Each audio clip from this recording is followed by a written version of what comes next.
श्रीमद् भागवतम की चर्चा को आगे बढ़ाएंगे और आज हम श्रीमद् भागवत के दशम स्कंद के चौथे, पांचवें और छठे अध्यायों पर चर्चा करेंगे। विशेष रूप से आज हमारा चर्चा का जो हेतु है वो है पूतना की कथा से हम अपने जीवन में क्या क्या सीख सकते हैं, इसके बारे में चर्चा करना। और हमने पिछले सत्र में देखा था कि किस प्रकार से भगवान का जन्म हो गया है और किस प्रकार से वसुदेव जी भगवान को लेकर गोकुल महावन में छोड़कर आए हैं, जैसा भगवान ने उन्हें निर्देश दिया था। अब पूतना की चर्चा ऐसा नहीं कि हम पहली बार कर रहे हैं। हमने पहले भी जब हम बाकी स्कंद पढ़ रहे थे तब एक बहुत सुंदर हमने श्लोक सुना था उद्धव जी के मुख से कि अहो बकीयम स्तन कालकूटम। और उस श्लोक के समय हमने ये समझा था कि किस प्रकार से शुकदेव महाराज जो विरक्त चूड़ामणि हैं, वो अपने पिता और परिवार को छोड़कर जंगल में चले गए थे निराकार पर ध्यान करने के लिए। और उस समय जो है, जब उन्होंने ये सुना कि भगवान ऐसे दयालु हैं, परम दयालु हैं, कम वा दयालु शरणम व्रजेम, तो इतने दयालु हैं कि एक बकी जो है, बकासुर की बहन बकी, वो आई है भगवान को मारने के लिए असाध्वी, लेकिन उसको क्या दे दी है? धात्री की गति दे दी है भगवान ने। तो ये भगवान की कृपालुता को और उनकी दयालुता को दिखाने वाली बहुत सुंदर कथा है कि किस प्रकार से कोई उनका वध करने की मंशा से और भगवान उसे इतनी बड़ी गति दे देते हैं। जब सुखदेव महाराज ने ये सुना तो उन्हें लगा कि इतने दयालु व्यक्ति की शरण तो मुझे भी लेना चाहिए। और ये वो श्लोक था जिससे उनका ध्यान भगवान के साकार रूप पर गया। और उसके बाद जब उन्होंने आगे भगवान के रूप का वर्णन सुना, सौंदर्य का वर्णन सुना, तो उन्होंने कहा कि ये कौन है भगवान और कहाँ मिलेंगे। तब उन पता लगा कि ये तो स्वयं उनके पिता व्यासदेव के द्वारा रचित जो है काव्य, उसके अंदर ये डिस्क्रिप्शन है भगवान का और ये ऑथेंटिक है। तो इस प्रकार से उन्होंने फिर भागवत का अध्ययन करना आरंभ किया। तो इसलिए एक श्लोक या पूतना के बारे में एक चर्चा जो है वो सुखदेव महाराज को सुखदेव महाराज बना देती है। तो अगर हम भी ध्यान से समझेंगे तो हम भी बहुत कुछ इस सत्र से सीख पाएंगे। भगवत गीता में हम सब ने सुना है, नेहा विक्रमो नाशोस्ति प्रत्यवायो न विद्यते स्वल्पम अल्पस्य धर्मस्य त्रायते महतो भयात। तो थोड़ा सा भी कोई प्रयास भक्ति में किया हुआ व्यर्थ नहीं जाता है। तो हम आज के सत्र से जो कुछ थोड़ा बहुत सीख पाएंगे वो अपने जीवन में अगर लगाएंगे तो उससे जीवन में हमेशा हमें भक्ति का जो है या तो आरंभ या भक्ति का वर्धन समझ में आएगा। तो प्रश्न उठ सकता है कि एक राक्षसी जो बाल घातनी है, जो नवजात शिशुओं को मार देती है, उसके बारे में सुन के कैसे हमारी भक्ति का वर्धन होगा? एक चुड़ैल के बारे में सुन के कैसे हमारी भक्ति बढ़ेगी? तो ये भी हम आज सत्र के अंत में डिस्कस करेंगे। तो अब हम अपनी कथा में पहले थोड़ा सा रिकैप लेते हैं और थोड़ा सा पिछले सत्र में जो हमने समझा था उसको समझते हैं और फिर आगे बढ़ते हैं।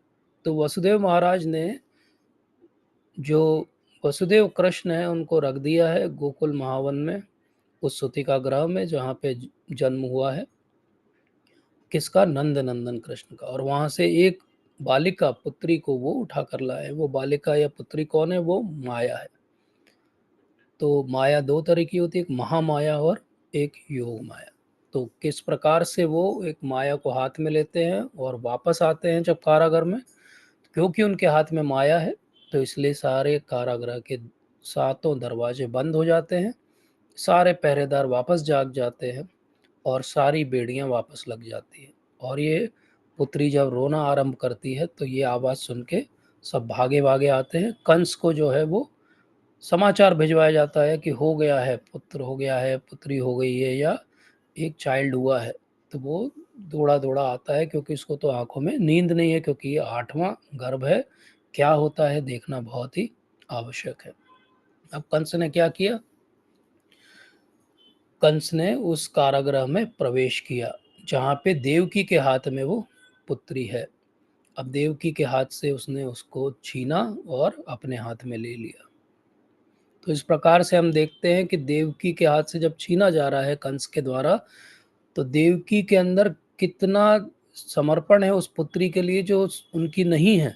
वो कहती है कि ये तो पुत्री है, और जो आकाशवाणी हुई वो तो पुत्र से तुम्हें धोखा है, तो इस पुत्री को छोड़ दो। जबकि वो देवकी की नहीं है, तो भी उन्हें इतना भाव है उसके प्रति, और वो कहती है कि इसको छोड़ दिया जाए। लेकिन कंस क्या है, कंस ने उसको छीन लिया और अपने हाथ में ले लिया। तो देवकी के मन में दया का भाव है, और कंस के मन में दया का भाव नहीं है, क्योंकि कंस के हाथ में अब क्या है, माया है। जिसके हाथ में माया रहेगी उसके हाथ में दया का भाव कभी भी नहीं हो सकता। अब वो उसको पकड़ता है पुत्री को, और दोनों पैरों से पकड़ के जमीन पे पटक के पत्थर पे मारने का प्रयास करता है। और वो दोनों पैरों से जब पकड़ के पटक रहा है, तो इस पर भी बहुत टीकाएं की गई कि वो दो पैर से ही क्यों पकड़ रहा है, क्योंकि तीन गुण होते हैं हमारे। एक होता है रजोगुण, एक होता है तमोगुण, और एक होता है सत्व गुण। अगर कंस के जीवन में सत्व गुण होता और पर्याप्त मात्रा में होता, तो वो ऐसा घोर कार्य कर ही नहीं होता। अगर वो कर रहा है ऐसा कार्य, मतलब उसके जीवन में सत्व गुण का अभाव है। इसलिए वो दो पैर अर्थात दो गुणों पे ही अपना जीवन जी रहा है, या तो रजोगुण या तमोगुण। इसीलिए वो इतना घोर कार्य करने के लिए तत्पर हो जाता है। वो पटकता है उस बच्ची को, पुत्री को। लेकिन क्या होता है, वो पुत्री उसे एक लात मारती हुई आकाश में उड़ जाती है, और अष्ट भुजा दुर्गा का, विंध्यवासिनी का रूप ले लेती है। अभी 8 जो भुजाएं हैं, वो कैसी भुजाएं हैं, बिल्कुल आकाश में फैली हुई हैं चारों तरफ। ऐसी अष्टभुजाधारी उनकी खुद की कंस की जो इष्ट देवी हैं, वो स्वयं दुर्गा है। तो जब कंस देखता है कि तो मेरी इष्ट देवी का दर्शन मुझे हो रहा है, तो वो डर जाता है, भयभीत हो जाता है। और वो इष्ट देवी दुर्गा मैया क्या कहती है कंस से, कहती है कि तुम व्यर्थ में मुझे मारने का प्रयास कर रहे हो, तुम्हारे मारने वाला तो कहीं और जन्म ले चुका है। अब कहीं और जन्म ले चुका है, तो प्रश्न उठता है कि ऐसा क्यों कहा गया। अगर वो कुछ नहीं कहती तो क्या ज़्यादा अच्छा नहीं होता। लेकिन बात यह है कि माया देवी चाहती है कि अब देवकी और वसुदेव ने बहुत सारे कष्ट सहन कर लिए, अब उनको यहाँ से छुटकारा मिलना चाहिए। जब तक कंस के मन में करुणा का भाव नहीं जागेगा, वो इन्हें नहीं छोड़ेगा। जब स्वयं उसकी इष्ट देवी के मुख से वो सुनता है कि वो मारने वाला तो कहीं और जन्म ले चुका है, तो उसे बड़ा पश्चाताप होता है। उसे लगता है कि ये आकाशवाणी झूठी कैसे हो गई। लेकिन उस ग्लानि में भर के वो देवकी और वसुदेव दोनों से क्षमा याचना करता है। वो कहता है कि मुझसे बहुत बड़ी भूल हो गई, और इतने साल मैंने आपको यहाँ पर बंदी बना के रखा, जबकि आपका कोई भी उसमें जो है कारण नहीं था कि आप क्यों रहते यहाँ पर, क्योंकि वो मारने वाला तो कहीं और पैदा हो गया है। तो इस प्रकार से कंस के मन में थोड़ा सा करुणा का भाव जागृत होता है, और जब वो क्षमा याचना करता है, तो देवकी और वसुदेव का जीवन देखने लायक। लगातार 6 पुत्रों की अपने आंखों के सामने हत्या होते हुए देखने के बाद भी देवकी और वसुदेव दोनों कंस को क्षमा कर देते हैं, और कहते हैं कि कोई बात नहीं, विधि का विधान होगा, कोई कारण होगा, लेकिन अब तो तुम सुधर गए हो, तो बहुत अच्छी बात है। तो इस प्रकार से जो है कंस के हाथ से माया छूट के चली जाती है। तो हम देखते हैं कि देवकी के हाथ से माया छूटी और कंस के हाथ में आ गई। कंस के हाथ में जब माया थी, तो उसके मन में कोई भी करुणा का भाव नहीं था। लेकिन जैसे कंस के हाथ से माया छूटी, तो उसके मन में भी क्षमा का भाव आ गया। जिस जिसके पास माया रहेगी, उसके पास विवेक नहीं रह सकता, विवेक शून्य हो जाता है व्यक्ति। लेकिन जहाँ जहाँ माया चली जाएगी, विवेक जो है वो आ जाएगा। तो इसीलिए विवेक आ जाता है कंस का भी कुछ समय के लिए। कुछ समय के लिए क्यों? क्योंकि जब वो बुरी संगत में जाता है, तो उसका विवेक फिर से नष्ट हो जाता है। और उसकी संगत क्या है? पूरे राज दरबार में अपने आसपास उसने क्या भरा हुआ है? सारे के सारे दानव हैं। आजकल के ज़माने में भी कहा जाता है कि आप उतने ही व्यवहार कुशल होंगे, उतने ही पॉजिटिव थिंकर या जीनियस होंगे, जितने आपके आसपास के 5 लोग, उनका एवरेज। तो जो आपकी रेगुलर एसोसिएशन है, उठना बैठना है, उसी हिसाब से आपका भी व्यवहार बनता है। कंस का उठना बैठना किसके साथ है? सारे राक्षस कुल के लोग हैं। तो जब वो सुनते हैं कि कंस के मन में करुणा जाग रही है, तो वो तुरंत कहते हैं कि अरे, आपने ध्यान दिया क्या महाराज कि माया देवी ने कहा है कि आपका काल कहीं और जन्म ले चुका है। अगर कहीं और जन्म ले चुका है, मतलब अभी जन्म हुआ होगा। तो हम एक काम करते हैं, पिछले 10 दिनों में जितने जन्म हुए हैं, उन सब का वध कर देते हैं। आपका काल भी उन्हीं में से कोई एक नवजात होगा अभी, उसका भी जो है वो जीवन नष्ट कर देंगे। जब कंस इस तरह से समझता है बात को, तो वो कहता है हाँ, ये तो बिल्कुल सही बात है और ऐसा ही करना चाहिए। तो वो जो करुणा जागी थी उसके मन में, वो समाप्त हो जाती है। तो ये समझने की बात है कि संग का कितना प्रभाव पड़ता है। अगर आप साधुओं के साथ संग करते हो तो आप साधुता की बात करते हो, और आप दुर्जनों के साथ संग करते हो तो आप दुर्जन बनते जाते हो, आपको पता भी नहीं चलता। आप सुधरना भी चाहते हो तो आपका गलत संग आपको सुधरने नहीं देता है। और ये सारे जो कंस के आसपास है, इन सब की विशेषता क्या है? विष्णु से द्वेष करना है। तो वो निर्णय करते हैं कि विष्णु के प्रिय कौन है? बोले विष्णु के प्रिय हैं ब्राह्मण, और विष्णु के जो प्रिय हैं वो हैं गौवें। बोले इन्हीं दो को हम जो है परेशान करेंगे, अर्थात वैष्णवों को और गैयों को परेशान करेंगे। विष्णु अपने आप परेशान हो जाएंगे। तो ये भाव होता है, आज भी कलयुग में यही भाव है लोगों का। जो गौ हत्या को प्रोत्साहन देते हैं, जो लोग साधारण से भक्त जो है हमारे वैष्णव, उनको परेशान करते हैं, ये सब क्या है? ये वही भाव है जो कंस और उनके संगियों का है कि किसी प्रकार से विष्णु को परेशान करो, विष्णु तक अपनी पहुंच शक्ति ना पहुंचे तो विष्णु के जो भी अनुयायी हैं उनको परेशान करो। लेकिन अब ये स्थिति बन गई है कि सारे नवजातों का वध करना है, और नवजात का वध कैसे होगा, कौन एक्सपर्ट है इस चीज़ में, उसको ढूंढा जा रहा है। तो बकासुर की जो बहन है बकी, वो इस बात में पीएचडी है। उसने क्या कर रखा है? पीएचडी किया हुआ है। सालों से वो इन्हीं नवजातों का खून पी पी के जो है जीवन जी रही है। उसकी एक्सपर्टीज है 3 साल से छोटे बच्चों का वध करना और उनका खून पी जाना।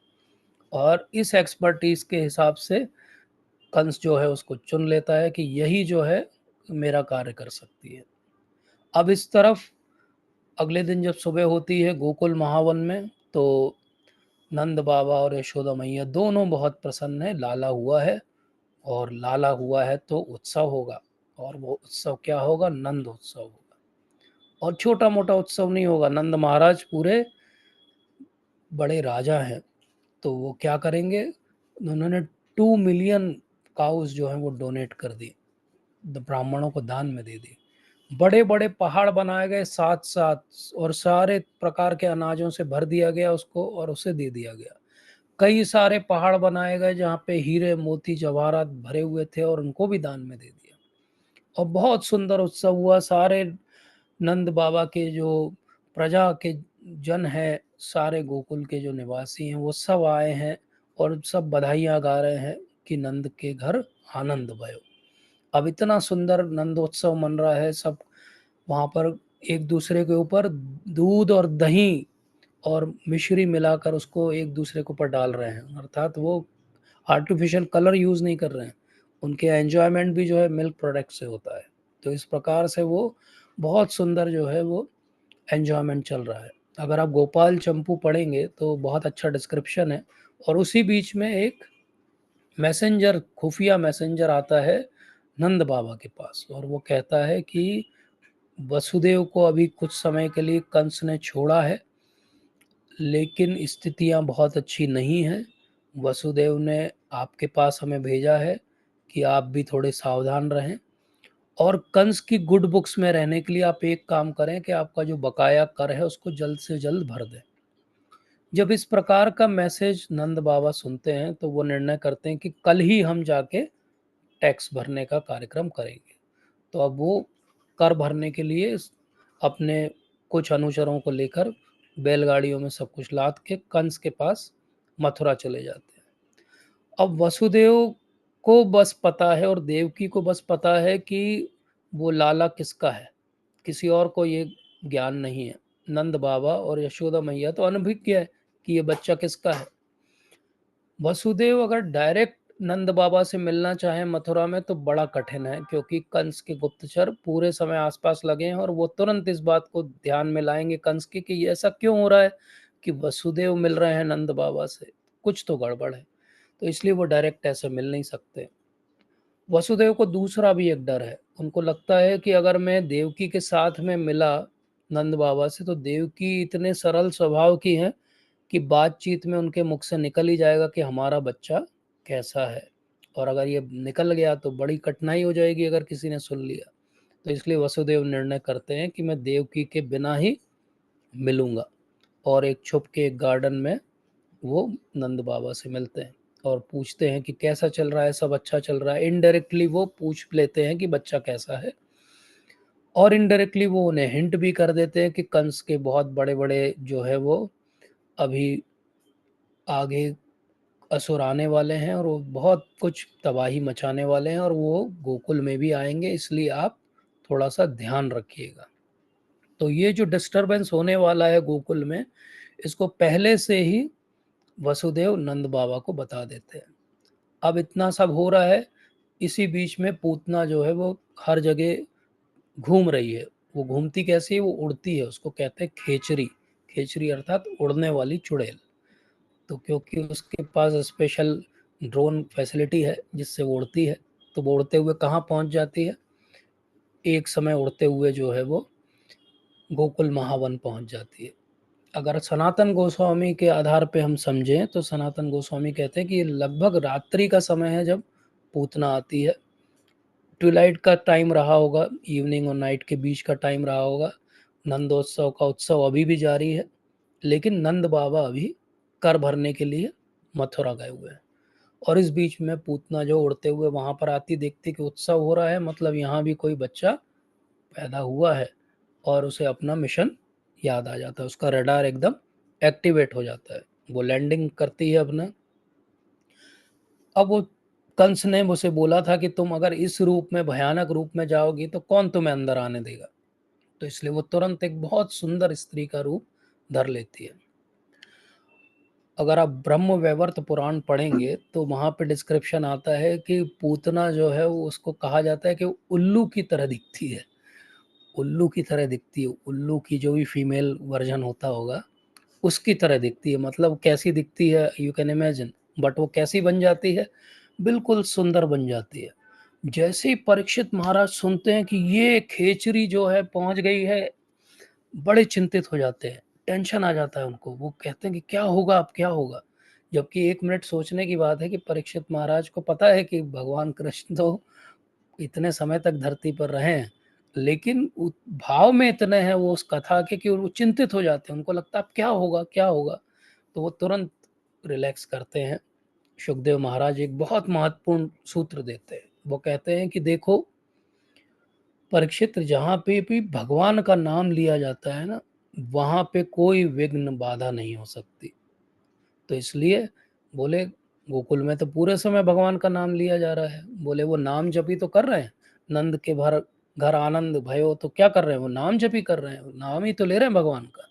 बोले इसलिए वहाँ कुछ नहीं होगा, कोई डिस्टरबेंस ये कर नहीं पाएगी। लेकिन जब ये बहुत सुंदर रूप धर के आती है और वो नीचे उतरती है और चलना आरंभ करती है, तो ऐसा लगता है कि कोई 16 वर्ष की बहुत सुंदर युवती जो है वो चल रही है। और जो सरस्वती मैया, शची मैया, जिनके सौंदर्य का बखान किया जाता है, रंभा, लक्ष्मी, उनसे भी सुंदर ये दिखाई दे रही है। और वो इतने एंटाइजिंग तरीके से चल रही है कि हर कोई उसकी तरफ अट्रैक्ट हो जाता है। इतना अट्रैक्ट हो जाता है कि वो एक के बाद एक अंदर अंदर और अंदर जाने लगती है और कोई उसे रोक नहीं पाता है। अब ये कैसे हो जाता है, क्योंकि योग माया जो है ये पूरे कार्यक्रम को संचालित कर रही है। योग माया को ये लीला करानी है, तो इसलिए वो सारे बैरियर्स हटा देती है और बिना किसी आधार कार्ड की चेकिंग के पूतना जो है वो अंदर के इनर सैंक्टम, जहाँ पे भगवान है सुंदर बाल गोपाल, वहां तक पहुंच जाती, जहाँ पे रोहिणी मैया और यशोदा मैया विराजमान है।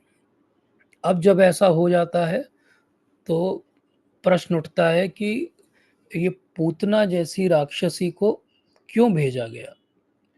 तो ऐसा बताया गया कि पूतना, और ना पूत अगर उल्टा करेंगे तो नापूत हो जाता है। तो इस प्रकार से ना अपूत का अर्थ होता है कि बहुत पवित्र।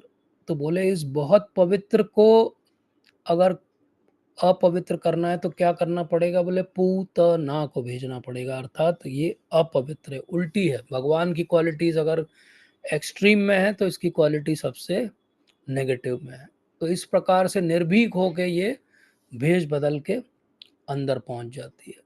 तो वो आकाश में उड़ने वाली, कुरूप दिखने वाली कहाँ पहुंच जाती है? गोकुल महावन के अंदर, नंद बाबा के भवन का जो सबसे इनर चेम्बर है वहां तक पहुंच जाती है। तो ये बहुत सीखने वाली बात है कि कई बार हम भी लोगों को अपने जीवन में बहुत अंदर तक आने देते हैं क्योंकि वो सुंदर दिखते हैं, क्योंकि वो सुंदर बातें करते हैं, क्योंकि वो अट्रैक्टिव हैं, लेकिन उनका इंटेंशन क्या है हम ध्यान नहीं देते। तो हम क्या देखते हैं? अपीयरेंस देखते हैं, लेकिन उनका इंटेंशन भूल जाते हैं।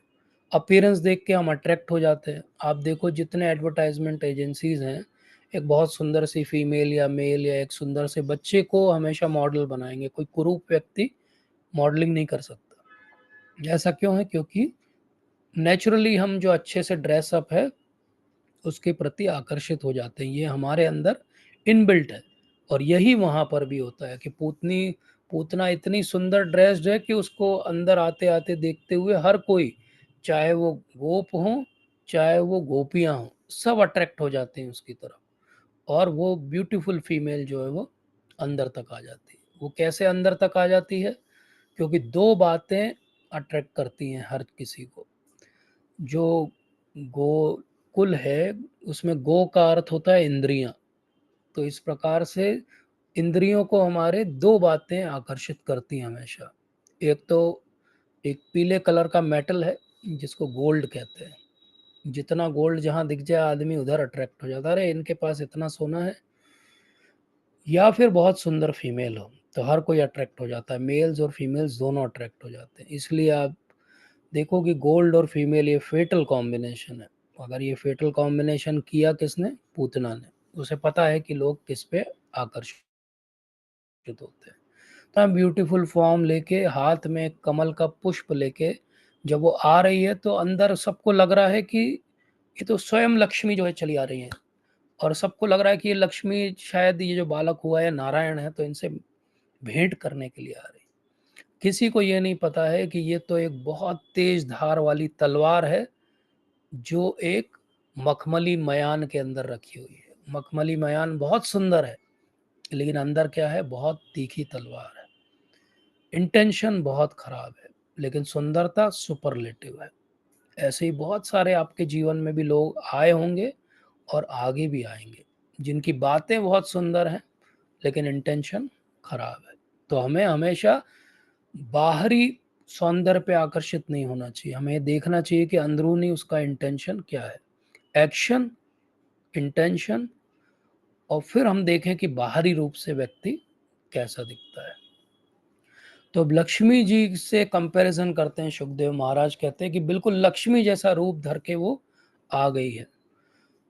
प्रश्न उठता है कि किसी ने उसको निषेध क्यों नहीं डाला, किसी ने रोका क्यों नहीं? तो एक कारण तो है कि योग माया की वशीभूत हैं सब लोग, और वो लीला होनी है, भगवान चाहते हैं इसलिए ऐसा है। और दूसरा, एक्चुअली पूतना बहुत एक्सपर्ट है, उसे पता है कि अगर विधि पूर्वक किया जाए कोई कार्य तो निषेध नहीं आएगा। और विधि क्या है? सबको अट्रैक्ट कर लो अपनी तरफ। कैसे करो? बहुत अच्छा सौंदर्य, बहुत अच्छे आभूषण, बहुत अच्छी चाल ढाल, और व्यक्ति जो है आपकी तरफ आकर्षित हो जाएगा। अब वो अंदर तक आ गई हैं। यशोदा मैया, रोहिणी मैया भी देख के हतप्रभ हैं कि इतनी सुंदर युवती मेरे लाला के दर्शन करने आई है। उनको लगता है कि कोई देवी है शायद, तो वो भी उसे नहीं रोकती। और वो देखती हैं पालने में लेटे हुए बाल कृष्ण को। बहुत सुंदर बात है, बहुत ही सुंदर बात है कि जब वो देखती हैं तो पूतना को क्या दिख रहा है और भगवान क्या देख रहे हैं। तो जब वो देखती है तो उसे लगता है पूतना का छोटा सा बच्चा है कुछ दिनों का, ठीक है, ये पूतना का भाव है। लेकिन एक्चुअली कौन है वो बच्चा भगवान है, स्वयं भगवान कृष्ण है। वो कैसे हैं? वो अभी ऐसे लग रहे हैं जैसे आग हो और उसके ऊपर राख की परत आ जाए तो आग समझ में नहीं आती है। उसी प्रकार से वो आग के ऊपर भगवान की क्षमताओं के, शक्तियों के ऊपर क्या आ गई? एक परत आ गई। उधर पूतना जो है वो देख रही है, सब लोग उसे देख रहे हैं, तो बहुत चमक दमक है पूतना के अंदर। पूतना के अंदर जो चमक है, उसके अंदर एक्चुअली राख है, कालिक है, क्योंकि उसका इंटेंशन सही नहीं है। तो एक अग्नि है जिसके ऊपर राख की परत है, वो भगवान है। और एक अग्नि है जो दिख रही है जलती हुई, लेकिन उसकी चमक कुछ क्षण की है, क्योंकि उसके अंदर राख है, कालिक है, उसका इंटेंशन अच्छा नहीं। तो बीच में यशोदा मैया को कोई बाहर बुलाता है, तो यशोदा मैया से 1 मिनट उन्हें बाहर जाना है। और उसी समय जो है, उत्सव के समय, ये बाल कृष्ण को अपनी गोद में ले लेती है। जैसे ही पूतना कृष्ण को गोद में लेती है, कृष्ण भगवान अपनी आंखें बंद कर लेते हैं। अब ये डिस्क्रिप्शन है भागवत के अंदर कि जैसे ही गोद में आए भगवान, उन्होंने अपनी आंखें बंद कर ली। लेकिन हमारे जो भक्त हैं, जो टीकाकार हैं, वो इस बात पे बहुत अपना जो है वो विवेचना लगाते हैं कि क्यों भगवान ने आंखें बंद कर ली। तो वो कहते हैं कि जैसे जब कोई सोचता है, बहुत सोचने वाला है, तो वो क्या करता है? सोचते समय ऐसे आंखें बंद कर लेता है। भगवान भी सोच रहे हैं कि देखो, कभी इसने कुछ अच्छा किया है क्या किसी जन्म में, याद करें, थोड़ा स्कैन करके देखें कैसे मैं इसका उद्धार करूंगा। भगवान ने आंखें इसलिए भी बंद कर ली कि जैसे एक छोटा सा बालक जो होता है, वो उसे हमेशा एक स्ट्रेंजर एंजाइटी रहती है। तो जैसे ही गोदी में आए तो बालक या तो रोने लगता है या आंखें बंद कर लेता है, क्योंकि वो किसी भी अजनबी को देखना नहीं चाहता। तो भगवान भी वही लीला कर रहे हैं, इसलिए वो आंखें बंद कर लेते हैं। भगवान इसलिए भी आंखें बंद कर लेते हैं कि अगर पूतना ने गलती से भी उनकी आंखों में देख लिया, तो उसे दिखाई दे जाएगा कि ये तो शाश्वत उसका काल है जो उसकी गोदी में है, जो उसे नष्ट करने वाला है। तो इसलिए भी भगवान आंखें बंद कर लेते हैं कि अभी लीला में नहीं तो विघ्न आ जाएगा, अभी डर के भाग जाएगी, तो इसका वध कैसे होगा। भगवान इसलिए भी आंखें बंद कर लेते हैं कि भगवान जो हैं वो, उनकी जो आंखें हैं वो कोई साधारण आंखें नहीं है। एक आंख जो है वो सूर्य के समान है और एक आंख जो है वो चंद्र के समान है। तो वो चंद्रमा और सूर्य, ये दो रास्ते हैं जिससे कोई भी व्यक्ति जो है भगवान के पास आ सकता है। इसको कहते हैं अर्ची पथ। तो ये दोनों आंखें पूतना को देखकर भगवान बंद कर लेते हैं अपनी, क्योंकि वो किसी भी तरीके से ये रास्ता उनके लिए खुला नहीं रखना चाहते। तो बोले ये मृत्यु हो जाए, लेकिन हम अर्ची पथ के रास्ते भगवान के पास इसे नहीं आने देंगे। इसलिए सूर्य और चंद्र जो दोनों देवता हैं, वो ये दोनों रास्ते बंद कर देते हैं कि नहीं, इसके थ्रू इसको हम नहीं आने देंगे, क्योंकि इसने बहुत बुरे कार्य किए। तो इस प्रकार से एक विवेचना ये भी आती है कि पूतना को देखकर भगवान ने आंखें इसलिए बंद कर ली क्योंकि वो ध्यान लगा रहे हैं और कह रहे हैं कि पहला वध करना है, और वो भी एक स्त्री का करने को दे दिया मुझे। मैं तो माखन मिश्री खाने आया था, ये कहाँ मुझे फंसा दिया। तो वो करते हैं याद कि देखो, एक काम करते हैं, शिव जी, आपका काम है विश विश का सब डिपार्टमेंट हैंडल करना, तो ये आप हैंडल करो, मैं तो माखन मिश्री खाऊंगा, मैं तो दुग्ध पान कर लूंगा, पॉइजन वाला पार्ट आप देखो। इसलिए वो आंखें बंद करके शिव जी को कॉल कर रहे हैं कि Shiva ji, you are required here, you take care of this poison and I will take care of milk. एक और कारण समझाया जाता है कि भगवान के उदर में सारे जो हैं वो पूरी सृष्टि का ही वास है। तो अगर ये विष अंदर जाएगा तो सारी सृष्टि खत्म हो जाएगी। तो सारे जीव डर जाते हैं कि ठीक है, विष लेने से भगवान का तो कुछ नहीं होगा, लेकिन हमारा क्या होगा जो उनके उदर में हम वास करते हैं। तो इसलिए भगवान आंखें बंद करके उनको रीअश्योर कर रहे हैं कि कोई बात नहीं, don't worry, I will take care of everything. हमारी जो पलकें झपकती है वो निमि महाराज के कंट्रोल में झपकती है। तो निमि महाराज ने जब देखा कि ऐसी एक जो है स्त्री आ रही है, भगवान के प्रति उसका द्वेष है, तो निमि महाराज तुरंत ऐसा जो है वो आयोजन करते हैं कि भगवान की आंखें बंद हो जाती हैं। तो इस प्रकार से कई सारे कारण हैं कि क्यों पूतना को देखकर भगवान अपनी आंखें बंद कर लेते हैं।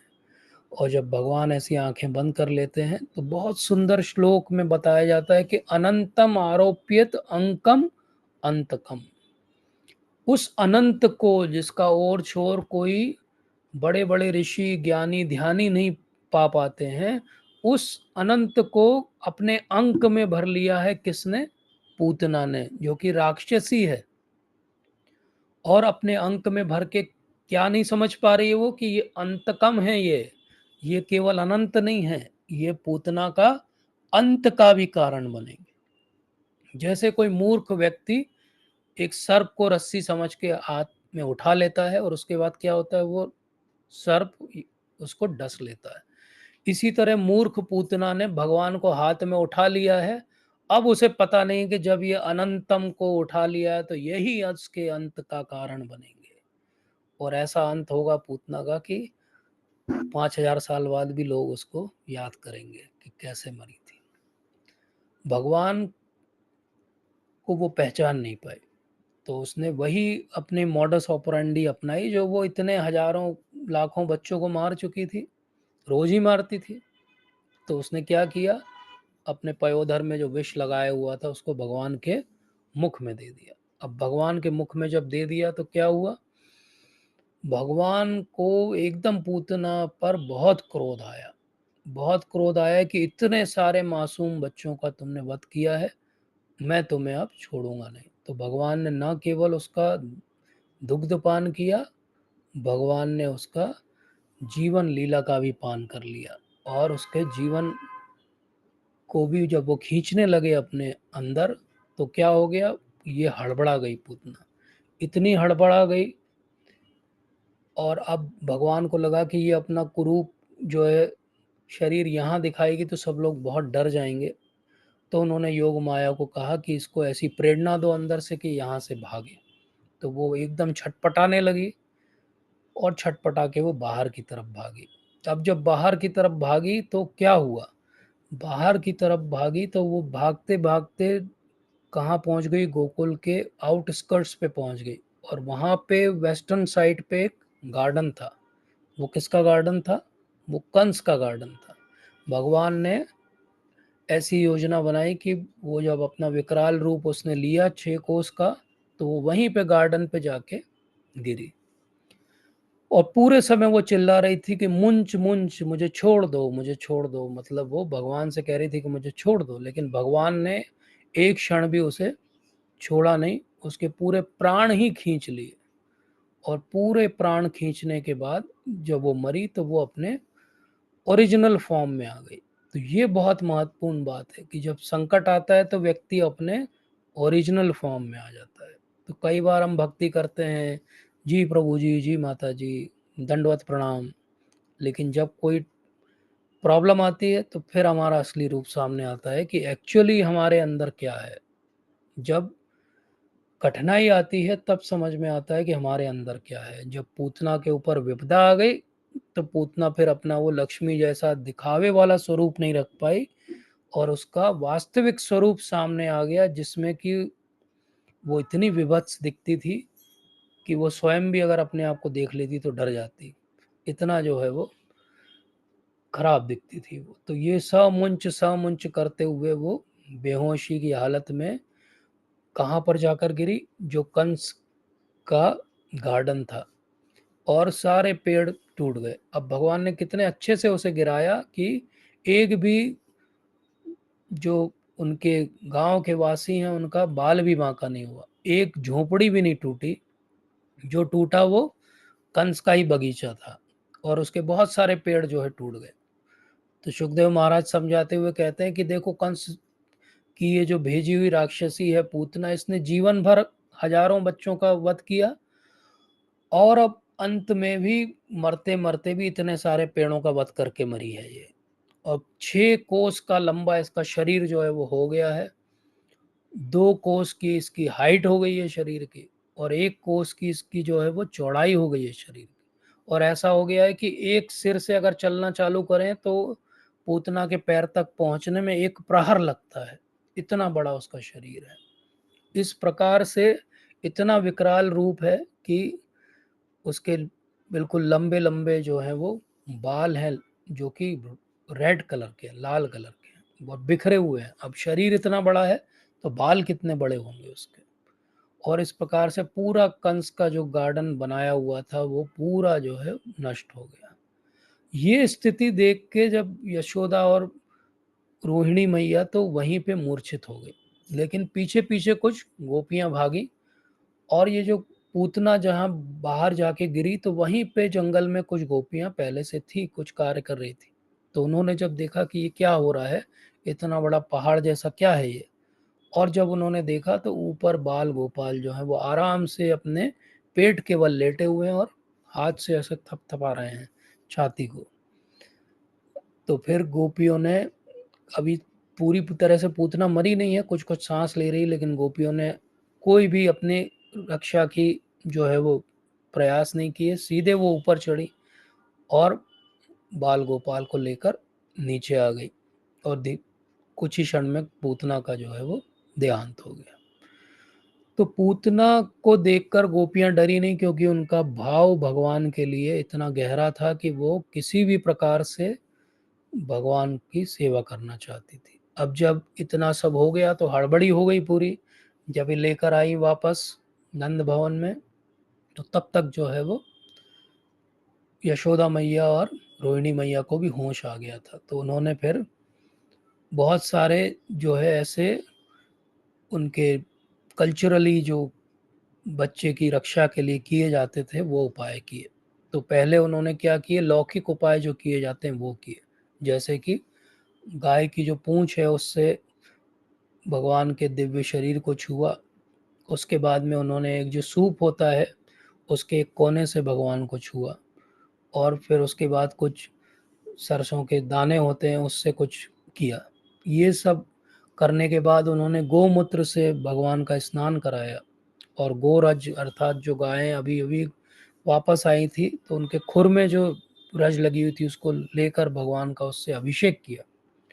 और इस प्रकार से गोबर से भी भगवान का स्नान किया कराया गया कि कोई खरोंच या कुछ लगी होगी तो इससे घाव ठीक हो जाएगा। इतना करने के बाद फिर उन्होंने 12 स्थानों पे भगवान का तिलक किया गोबर से, ताकि भगवान जो है वो अच्छे से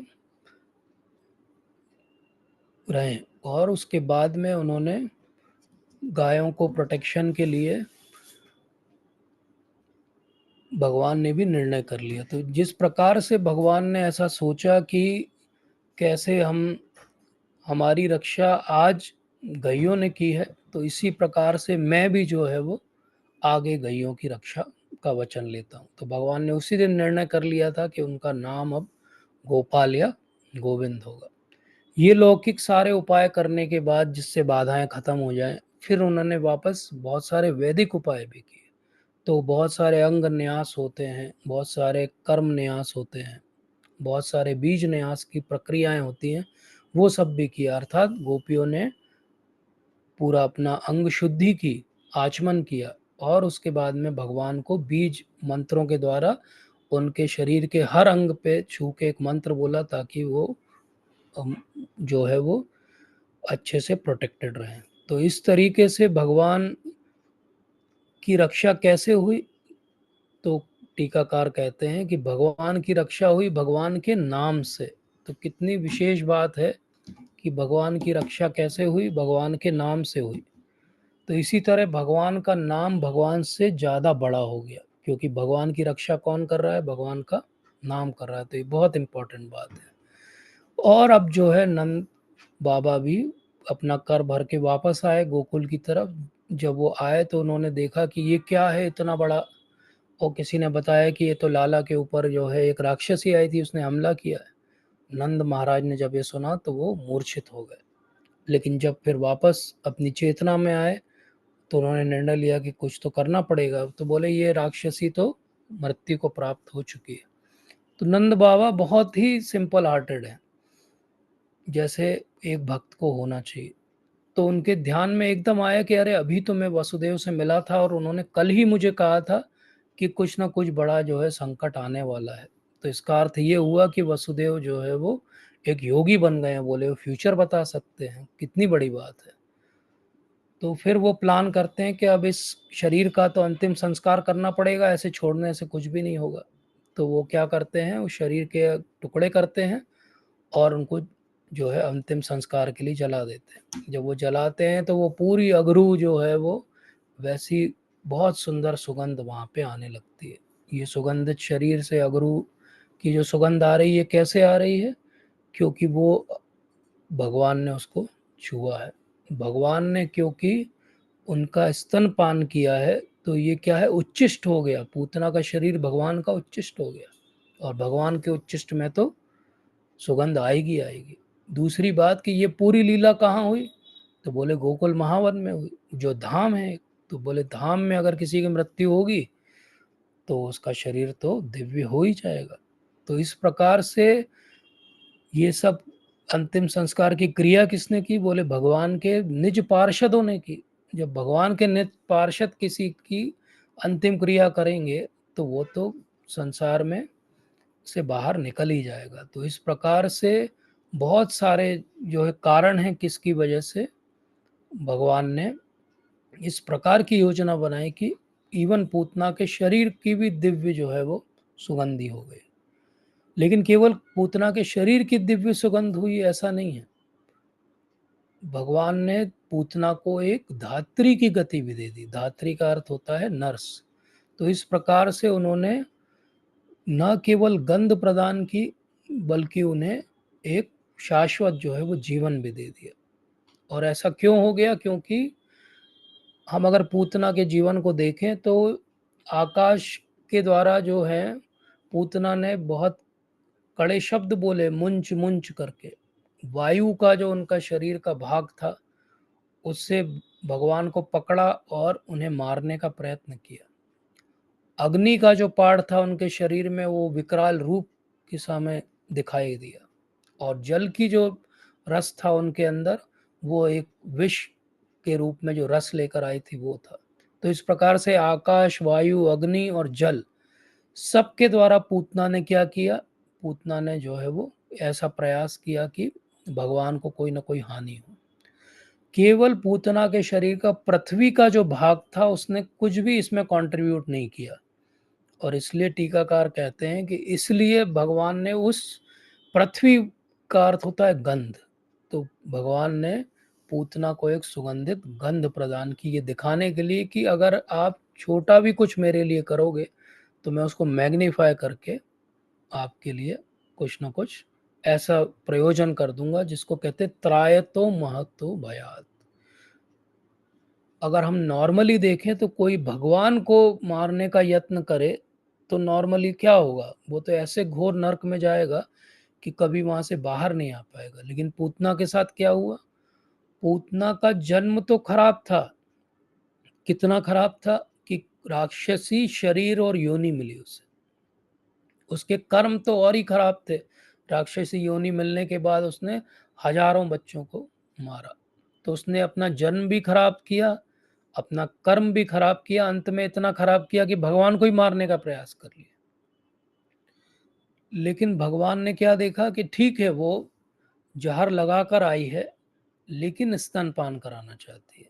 और भगवान ने उस भाव को पकड़ा कि स्तनपान तो एक माता कराती है, एक धात्री कराती है। बोले ये मेरी धात्री के बराबर है।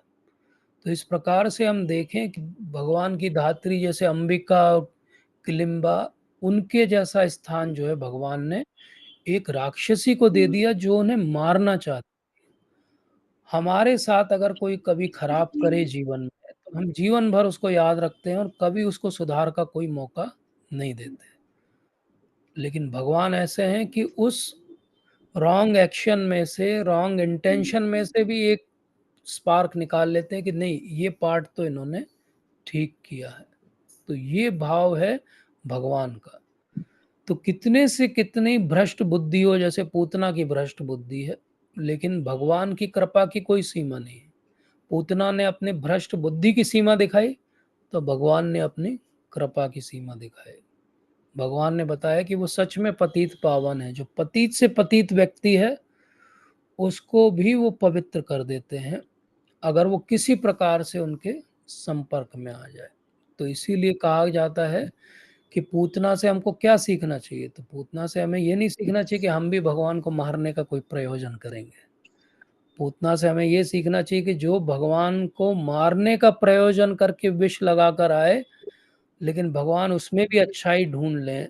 जो भगवान का कभी नाम न ले, उसमें भी भगवान अच्छाई ढूँढ के परम पद दे दें। तो हम जो भगवान की भक्ति साकार रूप में सब कुछ समझ के हरिनाम के साथ भक्तों के संग में शास्त्रों को पढ़ के कर रहे हैं, तो क्या भगवान हमारे साथ अच्छा रेसिप्रोकेशन नहीं करेंगे? तो पूतना की कथा क्या है? पॉजिटिव थिंकिंग की कथा है। पॉजिटिव थिंकिंग की कथा है कि पूतना का अगर उद्धार हो सकता है, तो मेरा भी उद्धार हो सकता है। अगर भगवान के प्रोटेक्शन के लिए भी हरि नाम का उपयोग किया जा सकता है, तो मेरा जीवन भी हरि नाम के सहारे चल सकता है। ये इम्पोर्टेंट बात है। तो ये हमको समझना है और इसको हमको ध्यान देना है। ब्रह्म वैवर्त पुराण में आता है कि पूतना जो है वो उसको लेने के लिए 1000 चामर लगा हुआ एक बड़ा सा जो है विमान आया और वहां से उसको ले जाया गया। तो इस प्रकार से पूतना का जो डेस्टिनेशन है वो क्या हो गया? एक धात्री की गति हो गई। तो इस प्रकार से हम अगर पूतना की कथा को सुनते हैं तो उससे क्या होता है? बोले गोविंद लभते गतिम। बोले गोविंद हमें मिलेंगे और गोविंद की जो है वो गति हमें मिलेगी। ये हमें मिल सकता है अगर हम पूतना की कथा को ध्यान से समझें। तो बोले पूतना ने कुछ तो ऐसा किया होगा कि ये इतनी बड़ी गति हो गई।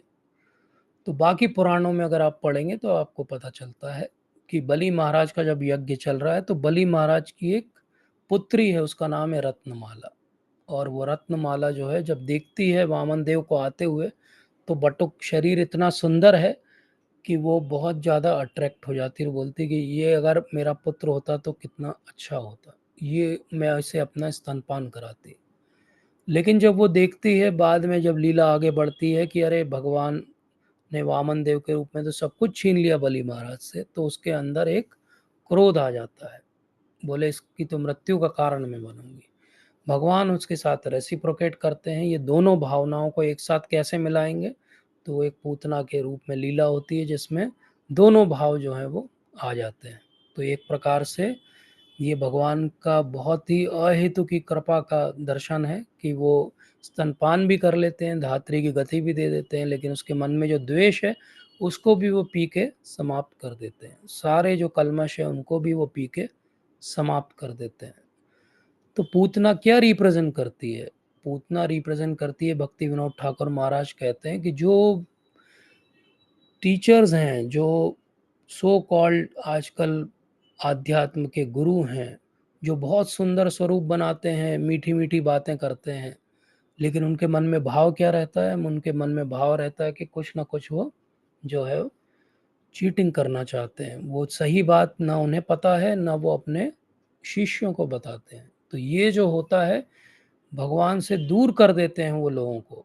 उनके साथ जब धोखा होता है लोगों के साथ, तो वो भगवान से ही दूर चले जाते हैं, जबकि गलती उस चीटिंग करने वाले व्यक्ति की है। तो पूतना क्या रिप्रेजेंट करती है? पूतना यही रिप्रेजेंट करती है कि कैसा डिसेप्टिव नेचर जो है मटेरियल वर्ल्ड का होता है, कैसे डिसेप्टिव लोग जो है हमें कहाँ से दूर कर देते हैं भगवान से, कैसे हम जो है वो किसी और रास्ते चले जाते हैं। तो इसलिए हमको ध्यान रखना चाहिए कि ऐसे पूतना के रूप में सुंदर बात करने वाले, सुंदर दिखने वाले, लेकिन इल इंटेंशन लोगों से हमें बचना चाहिए। हमेशा ध्यान रखना चाहिए कि जिस भी व्यक्ति को हम अपना जो है आदर का पात्र बना रहे हैं, उसकी साधना कैसी है, उसका जीवन कैसा है, वो कैसा दिखता है वो महत्वपूर्ण नहीं है। वो क्या जो बोलता है वो करता है अपने जीवन में कि नहीं करता है। अगर हम ये ध्यान रखें तो हम भी पूतना लायक ऐसे लोगों से बच सकते हैं। और इसकी करोलरी क्या है कि हमें भी जीवन में कभी पूतना जैसा नहीं बनना है कि बाहर कुछ और अंदर कुछ और। जैसे हम अंदर हैं वैसे हम बाहर हैं। अगर हम पूतना हैं तो पूतना जैसे रहें, सुधार का हमेशा जो है वो गुंजाइश है।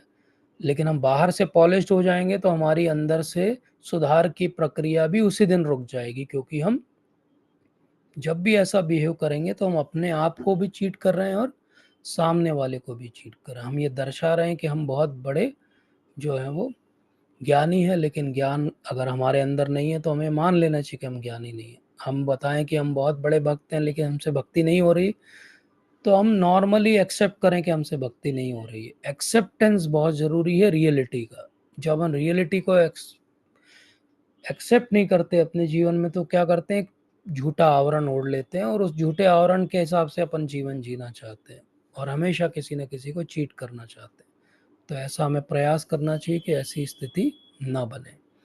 तो आज के सत्र में हम यहीं पर अंत करेंगे। तो हम याद रखें कि नेहा विक्रम नाशोस्ति प्रत्यवायो न विद्यते स्वल्पम अल्पस्य धर्मस्य त्रायते महतो भयात। तो थोड़ा सा भी प्रगति इसमें हम करेंगे अपने जीवन में, भक्ति में, तो हमारा जीवन जो है वो सफल हो जाएगा। कोई भी एक बात जो भगवान को अट्रैक्टिव लग जाएगी, उससे हम जो है वो यहाँ से भगवान के धाम चले जाएंगे। जैसे पूतना की एक बात से भगवान अट्रैक्ट हो गए तो उन्होंने धात्री की गति दे दी। तो इसी प्रकार से हम भी अपने जीवन में अगर एक बार भी भगवान को कहीं अम्यूज अट्रैक्ट कर पाए तो हमारा जीवन सफल हो जाएगा। तो आप सबका बहुत बहुत धन्यवाद। और अगर कोई प्रश्न हो, त्रुटि सुधार हो तो ले सकते हैं।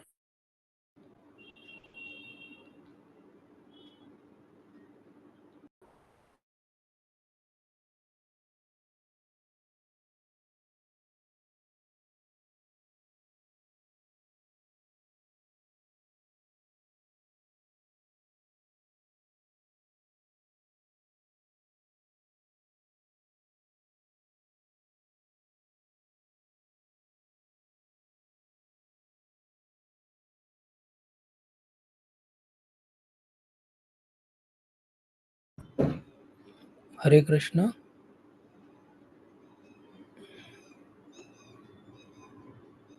हरे कृष्ण। आपको हरे कृष्णा जी। माता जी।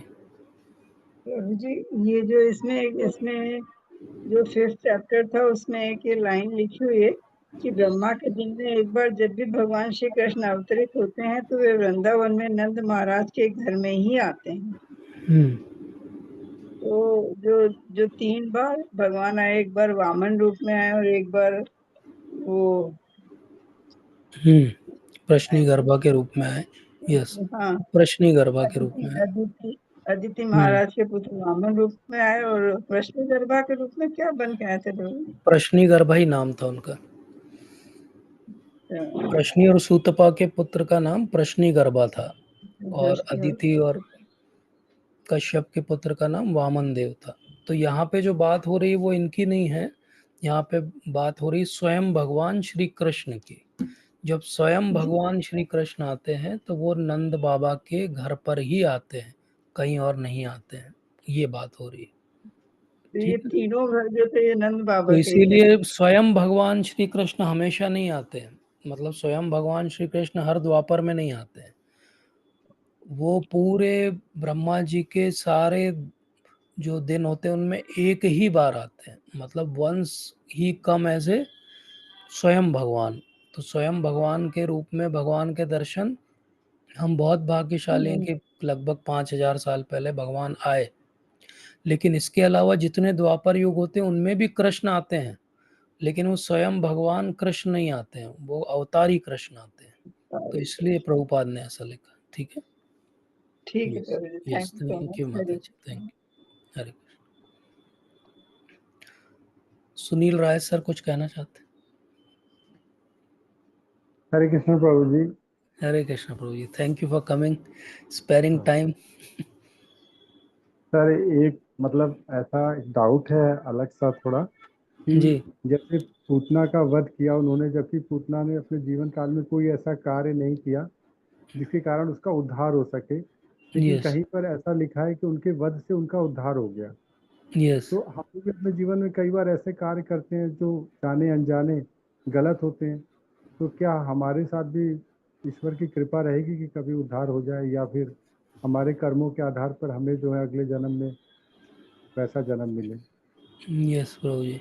तो इसका उत्तर भगवान ने भगवत गीता में दिया है, जब वो बोलते हैं कि सर्वधर्मान परित्यज्य माम एकाम शरणम व्रज, अहम त्वम सर्व पापेभ्यो मोक्षयिष्यामि माँ शुचः। तो वो जो लास्ट वर्ड है वो हम सब के लिए कि माँ शुचः, डोंट वरी। भगवान का प्रॉमिस है ये कि अगर आप अनकंडीशनली उनके लिए सरेंडर हो जाओ तो फिर जो भी है वो भगवान विल टेक केयर। जिसको भगवान कहते हैं कि अपि चेद स दुराचारो बचते माम अनन्य भाग, साधु रे वो स मंतव्य सम्यक व्यवस्थितो ही स।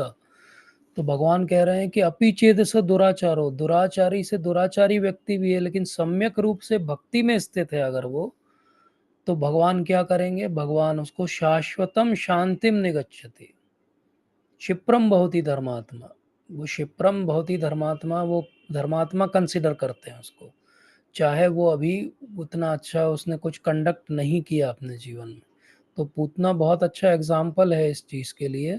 इवन अगर हम देखें गजेंद्र मोक्ष की कथा में, तो गजेंद्र भी एंजॉयर है मटेरियली, और उस जन्म में, गजेंद्र के जन्म में उसने कुछ किया नहीं है। पिछले जन्म की उसकी जो एक थोड़ी सी स्मृति है उसके कारण एक कमल का फूल तोड़ के वो मरते मरते भगवान को अर्पित कर देता है। और भगवान क्या है, डिस्क्रिप्शन आता है कि भगवान अपना जो भोजन ले रहे हैं उसको छोड़ के वो गरुड़ जी के ऊपर बैठते हैं और गरुड़ जी को बोलते हैं बहुत धीरे चलते हो तुम, और भगवान खुद ही चलने लगते हैं और उनका उत्तरी जो है वो बिखरा जा रहा है, वो मुकुट पहनना भूल गए हैं, हाथ उनके झूठे हैं, और उसी हालत में पहुंच जाते हैं कि अरे बुलाया तुमने मुझे। और ऊपर सारे देवता जो घूम रहे हैं गजेंद्र के आसपास कि हमारी तरफ देख के एक बार तो बोले हम आ जाएंगे बचाने के लिए, लेकिन वो देखता ही नहीं उनकी तरफ। तो सर्वधर्मान परित्यज्य, गजेंद्र ने भी क्या किया, सारे धर्मों का परित्याग कर दिया, केवल भगवान की शरण ली, और भगवान उस क्षण आ गए, उस क्षण आ गए, मतलब उन्होंने एक बार वेट भी नहीं किया और तुरंत आ गए एक बार के। तो बेसिकली यही शरणागति है। तो पूतना ने एक्सटर्नली शरणागति नहीं की, गजेंद्र को हम एक हायर लेवल पे रखेंगे कि एटलीस्ट लास्ट में उसके मन में आ गया। पूतना के तो लास्ट में भी यही आ रहा है कि छोड़ो छोड़ो मुझे, छोड़ दो। तो भगवान कहते हैं कि मैं पकड़ना जानता हूँ, मुझे छोड़ना तो आता ही नहीं है। अब मैंने तुम्हें पकड़ लिया तो मैं छोड़ूंगा नहीं। तो वही हमारी सबकी स्थिति है, भगवान ने हमको पकड़ लिया, हम माने या नहीं माने। और हम चाहते भी हैं कभी अगर ऐसा होता है 2-4 साल में एक बार कि क्या कर रहे हैं, छोड़ो ये सब, तो भगवान छोड़ते नहीं है, भक्त छोड़ते नहीं है, और हमारा भक्ति का जीवन चलता रहता है। तो इसीलिए हमारे साथ भी बिल्कुल ऐसे ही होगा। भगवान हमको जज की तरह नहीं देखेंगे, भगवान हमें एक लविंग फादर की तरह देखेंगे। जज की तरह देखेंगे तो बहुत मुश्किल है, हमारा तो कुछ नहीं हो पाएगा। लेकिन लविंग फादर जैसे देखेंगे तो सब कुछ माफ़ है, बोले ठीक है बच्चा है अपना, कोई बात नहीं। तो we should have that faith. And you are doing such a good devotional service. Actually, you asked this question for me, and I was answering for myself. Thank you. अंकित प्रभु जी कुछ कहना चाहते हैं? कृष्णा प्रभु जी, धन्यवाद प्रणाम। हरे कृष्णा प्रभु जी, दंडवत प्रणाम। थैंक यू प्रभु जी। प्रभु जी, जैसे भी आप बता रहे थे कि तो पूतना फॉल्स गुरु रिप्रेजेंट करती है, यस। तो भक्ति विनोद ठाकुर जी को कोट कर रहे थे। अब जैसे अब जो फॉल्स गुरु, मतलब कभी कभी ऐसा देखते हैं हम कि फेमस भी हो जाते हैं और वो बातें भी वही करते हैं, शरण लेने की बात करते हैं, तो पता कैसे चलेगा कि आम जनता को कि मतलब मैक्सिमम लोग अट्रैक्टेड रहते हैं, और अब सोशल मीडिया का भी फैशन है तो वहाँ भी धूम मची रहती है। तो अब ये ज्ञान सबको नहीं रहता कि परंपरा एवं परंपरा प्राप्तम, वो चेकलिस्ट नहीं बनाते कि परंपरा क्या होती है या क्या नहीं होती। वो तो जो अच्छा बोलता है वो अच्छा लगने लगता है। तो उस समय जब अट्रैक्ट हो जाता है व्यक्ति, तो उसको क्या करना चाहिए, क्योंकि वो तो समझ रहा है कि वो अच्छा है।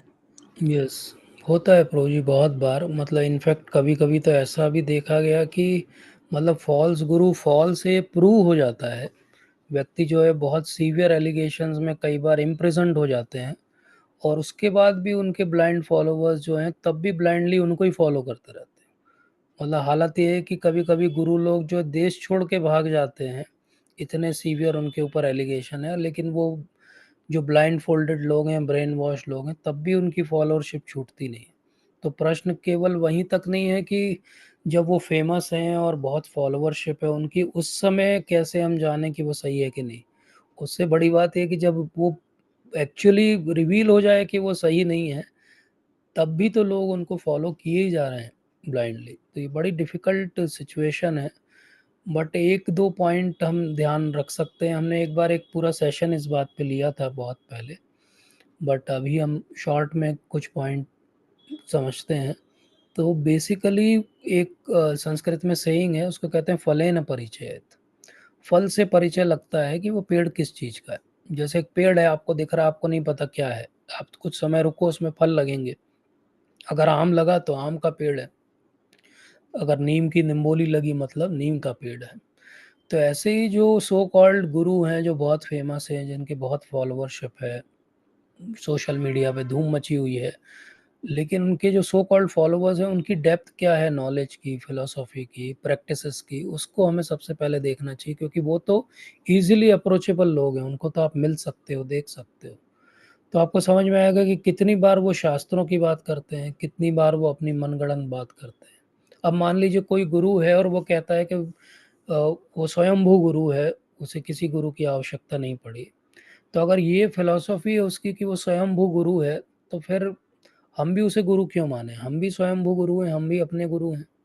अगर वो कहता है कि मैं स्वयं भगवान हूँ, तो ठीक है, फिर आप अगर स्वयं भगवान हो तो हम भी स्वयं भगवान हैं, हम अपनी फिलॉसफी बनाएँगे। तो प्रैक्टिकल बात ये है कि बहुत ईज़ी है ये फाइंड आउट करना कि कौन चीट कर रहा है और कौन नहीं। अब बहुत अगर आप डीप में जाओगे तो आपको बहुत सारे उनकी लाइफ स्टोरी के बहुत सारे एग्जाम्पल और कंट्रोवर्सीज भी मिल जाएंगी। नेट का दोनों तरफ यूज़ कर सकते हो आप। सोशल मीडिया अगर पॉजिटिव दे रहा है, सोशल मीडिया में कोई ना कोई उनके बारे में नेगेटिव भी डाल रहा होगा कि उन्होंने ज़मीनों पे कब्जा कर लिया, कि उन्होंने किसी को किडनैप कर लिया, किसी का मर्डर कर दिया। लेकिन वो आज भी फेमस है और बहुत फॉलोअरशिप है। तो ये बड़ी अनफॉर्चुनेट बात है। बट डेफिनेटली आप अगर उस ऑर्गेनाइजेशन में और अंदर जाते हो, फॉलो करते हो, तो अपना माइंड आपको ओपन रखना चाहिए। माइंड हमेशा खुला रखना चाहिए कि क्या चल रहा है कहाँ पर। और ये मैं कहता हूँ कि सब जगह, मैं कहता हूँ कि आप वैष्णव भी बन रहे हो, चारों संप्रदाय में से भी किसी एक संप्रदाय की किसी ऑर्गेनाइजेशन को भी फॉलो कर रहे हो, तो अपना कॉमन सेंस हमें आखिरी दिन तक नहीं छोड़ना चाहिए। ब्लाइंड फॉलोअरशिप किसी की नहीं करना चाहिए। आपको क्वेश्चन उठाना चाहिए कि ये काम ऐसा क्यों हो रहा है। ब्लाइंड फॉलोइंग जहाँ होती है वहीं पे चीटिंग होती है।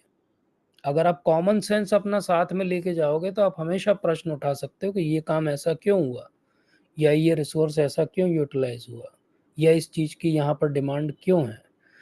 अगर आप ये देखोगे तो आप खुद ही, अगर हम इतने अवेयर हो जाएं सब लोग मिलके, तो हम बहुत सारे फॉल्स गुरु सब जगह हैं, हर ऑर्गेनाइजेशन में, तो we can weed them off.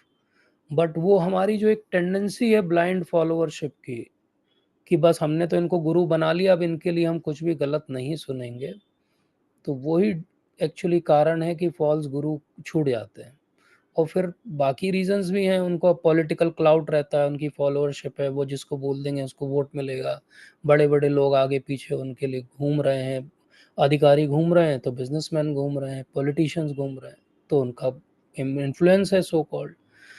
But actually वो अपनी पूरी शिक्षाओं में क्या पढ़ा रहे हैं, इस पे अगर हम ध्यान देंगे तो सब गोलमाल है, कुछ भी है, मनगढ़ंत है। अपनी बात को 10 मिनट बाद खुद ही जो है वो क्रिटिसाइज कर देंगे, या खुद ही जो है वो उसका काउंटर कुछ बोल देंगे, क्योंकि उनका कोई फिक्स फिलॉसफी नहीं है।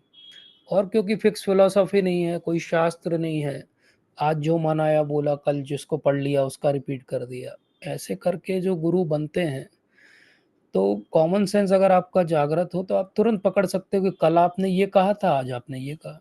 तो बोले आज आप इनकी पूजा सिखा रहे हो, कल उनकी पूजा सिखा रहे हो। तो जब तक प्रैक्टिसेस में कोई कंसिस्टेंसी नहीं है, टीचिंग में कोहेरेंस नहीं है, तब तक बहुत इजी है ढूंढना कि ये तो फॉल्स है। लेकिन क्योंकि वो पूतना जैसा है, बहुत पॉलिश्ड है, बहुत अच्छे से बोलता है, मीडिया मैनेज करके रखा है उसने, वो ऐड चलाता है अपने, वो अपने सब अच्छे अच्छे वीडियोस सब जगह जो है वो वायरल कराता है, तो डेफिनेटली उसको पकड़ना और उसको समझना, उसके इंटेंशन को, बहुत कठिन है। तो जैसे पूतना को समझना इवन जो भगवान के नित्य पार्षद हैं उनके लिए कितना कठिन था। यशोदा मैया नहीं पकड़ पाई कि ये पूतना जो है वो घातिनी है, बाल घातिनी है। तो ऐसे ही कई बार ब्लाइंडली हम भी किसी के चंगुल में फंस जाते हैं, तो हम नहीं समझ पाते कि ये झूठ है कि सच है, जो बोल रहा है उसमें कितनी डेप्थ है, जो बोलता है वो सच में जीवन में वो करता है कि नहीं करता है। अब आजकल इतनी लेयर्स हो गई फॉल्सिटी की कि किसी को भी कैच करना बड़ा मुश्किल काम है, पकड़ में ही नहीं आते हैं लोग। मतलब इतने फॉल्स जो है वो तरीके हैं, और अब तो एआई आ गया तो बहुत कुछ हो सकता है, तो इसलिए बहुत डिफ़िकल्ट है। But we should be aware, जैसे आपने भी बोला, बहुत अच्छी बात की। गुरु शिष्य परंपरा को अगर हम समझें, अगर हम ये समझें कि एक प्रामाणिक गुरु परंपरा क्या होती है, उसकी ग्रेविटी कितनी है, उसका इम्पोर्टेंस क्या है, तो हम फॉल्स गुरु से बच सकते हैं। और प्रभुपाद एक महाराज बात ने तो भी बोला था प्रभु जी, जो आप अभी पॉइंट बोल रहे थे याद आ गया। वो बोल रहे थे कि जैसे यशोदा माई नहीं पहचान पाई, इसका मतलब ये नहीं कि वो पहचान नहीं सकती थी। मतलब इससे ये बता रहे हैं वो कि एक ब्रजवासी इतने ऊपर लेवल का अगर वो बिल्डर हो जाता है तो हमारी स्थिति हाँ, बहुत हमारी ज्यादा। बिसात क्या है, सही बात है। योग माया ने कराया वो अलग बात है, और हमारे जीवन में जो कराती है वो महामाया है लेकिन फिर भी माया तो भगवान की है, तो बिल्कुल प्रभु सही जी, बात ये है। जैसे परंपरा वाला जो जैसे हमें टीचिंग, ऐसा नहीं कि इस्कॉन में बता रहे हैं, वो तो भगवत गीता में दिया है, तो वो अपन उसको स्ट्रेस दे के समझ रहे हैं कि एवं परंपरा प्राप्तम। जनरली ये परंपरा हम चेक करते नहीं है। और क्योंकि जैसे प्रभुपाद ने भी लेक्चर में बोला कि आप बोनाफाइड है कोई भी गुरु कैसे पता करोगे, तो उसका वो 4.2 से लिंक करके बताते हैं कि आप वो यस। उसका गुरु होगा, उसका गुरु होगा, उसका गुरु होगा, और वो किसी न किसी चार संप्रदाय से आ रहा होगा। अब ठीक है, आप चैतन्य महाप्रभु फॉलो कर रहे हो तो आप उसको बता रहे हो, वो एक अलग विषय है, लेकिन बोनाफाइड की बात हो रही है यहाँ पे। तो ये वाला कंसेप्ट तो कोई पूछता ही नहीं है। मतलब हाँ, जनरली कोई वो पूछता अपनी नहीं बात है। भी कर रहा है, व्यक्ति नाम की भी बात कर रहा है, उसका जीवन भी बहुत ऑस्टेरिटी वाला है। और एक चीज और देखी जाती है, इसका भी एक क्वेश्चन महाराज ने बताया था कि जनरली मिस्टिसिज्म से अट्रैक्ट होते हैं व्यक्ति और फिर वो आगे बढ़ जाते हैं उससे, तो या उसके अंदर कोई बॉडीली ऐसी कैपेबिलिटी आ जाती है जो नॉर्मली किसी के अंदर नहीं होती, या कोई और उसकी योग सिद्धि होती है, तो उससे अट्रैक्ट होकर वो जितनी बातें सुनता है तो वो आगे चलता जाता है। तो लेकिन उससे फिर वो भगवान से नहीं, उस व्यक्ति से अट्रैक्ट हो जाता है वो। यस। तो इसीलिए एक बॉटम लाइन प्रभुपाद जो कहते थे, वो दो बातें कहते थे कि भाई फॉल्स गुरु क्यों है संसार में, क्योंकि डिमांड सप्लाई का रूल है। डिमांड है फॉल्स गुरु की, क्योंकि फॉल्स चेले हैं, उनको एक्चुअली साल्वेशन चाहिए ही नहीं। उनको क्या चाहिए, उनको यहाँ बिजनेस में बढ़ोतरी चाहिए, उनको यहाँ के बेनिफिट्स चाहिए। तो क्योंकि डिमांड है ऐसे गुरुओं की, तो ऐसे गुरुओं की सप्लाई भी है मार्केट में। तो प्रभुपाद एक बंगाली कहावत बार बार कहते थे कि ऐसे गुरुओं का और चेलों का बाद में क्या होता है। बोले नरक में जो है वो एक दूसरे को ठेलम ठेला करते हुए मिलते हैं। बोले अरे गुरु जी आप यहाँ, बोले अरे चेले तुम भी नरक में आ गए। तो सारे के सारे जो है प्रभुपाद बड़े ब्यूटीफुली समझाते हैं कि बोले सब के सब कहाँ पहुंच गए, बोले नर्क में पहुंच गए, एक दूसरे को धक्का मारते, बोले अरे हटो हटो हम भी आ गए, हम भी आ गए। तो प्रैक्टिकली सबकी डेस्टिनी और डेस्टिनेशन फिर हेलिश प्लेनेट ही हो जाता है, क्योंकि आपकी इंटेंशन भी प्योर नहीं है, तो देने वाले की इंटेंशन भी प्योर नहीं है। गुरु शिष्य परंपरा को समझाना और समझना बहुत कठिन है। जैसे आजकल फैशन में है नाम, हरि नाम, आजकल फैशन में है वृंदावन में जाना, रील बनाना। तो ये एक्चुअली फैशन के कारण लोग जा रहे हैं, भीड़ बहुत है वृंदावन में, लेकिन एक्चुअली रियली कितने लोगों ने भक्ति को गहराई से समझा, या जीवन में बड़ा रोल लेवल पे कोई परिवर्तन आया, वो और सहज वो ही आज। दर्शन की बात बहुत हो रही है प्रभु जी आजकल। वो बता देते हैं कि अरे वो दर्शन, ऐसे नाम नहीं लेंगे, लेकिन हाँ, किसी XYZ का दर्शन कर लिया, अरे बस। अब हुआ क्या एक्चुअली में दर्शन करके, वो कोई पता नहीं है, बस दर्शन हो गया हाँ, मतलब बहुत बड़ा, वो तो है। दर्शन, यस दर्शन है, लेकिन दर्शन के साथ दर्शन शब्द ही, दर्शन मतलब फिलोसॉफी भी होता है। तो just hmm. Taking darshan is not okay or enough. Taking darshan and understanding his darshan, and whether he has taken the darshan of Lord Krishna or not. All three darshans are important. His philosophy, his act, conduct, and his finally what is his aim in life. प्रभु जी, वो- नलकुबेर मणिग्रीव वाली कथा में जैसे भी आगे आएगा, वो बहुत बढ़िया अभी याद आ गई आपने जो ये बोला। इसमें उसमें जब ये लिबरेशन हो रहा है उनका, तो वो प्रेयर करके खत्म करते हैं। और भगवान शायद 3 या 4 श्लोक बोलते हैं, तो उसमें एक वो श्लोक बोलते हैं कि साधु दर्शना नो भवेत् बंधा, मतलब ऐसे साधु का दर्शन करने से लिबरेशन हो जाता है। वहां पे वो शायद उसमें कोर्ट में भी आ रहा है नारद ट्रांसलेशन में, मुनि की नारद बात कर रहे हैं। यस मतलब यस। ऐसा साधु हो। तो वो जो भगवान जो बोल रहे हैं वो मतलब इस ऐसे क्वालिटी की बात, साधु की बात कर रहे हैं। हाँ, अब आप नलकुबेर मणिग्रीव की एक और बड़ी अच्छी बात है अभी जो हम डिस्कस कर रहे हैं इसी से रिलेटेड, कि एक्चुअली जब वसुदेव जी लेकर आ रहे हैं वसुदेव कृष्ण को अपने हाथ में, तो ऐसे एक टीकाकार हैं वो बताते हैं कि किसने दर्शन किए, सब तो सो रहे थे। बोले नल कुबेर और मणिग्रीव बस थे, उनको पता था। they were in the form of tree and they were in the courtyard so they could see। ऐसा एक जगह डिस्क्रिप्शन आता है, अब कितना बोनाफाइड है या, बट पॉइंट इसकी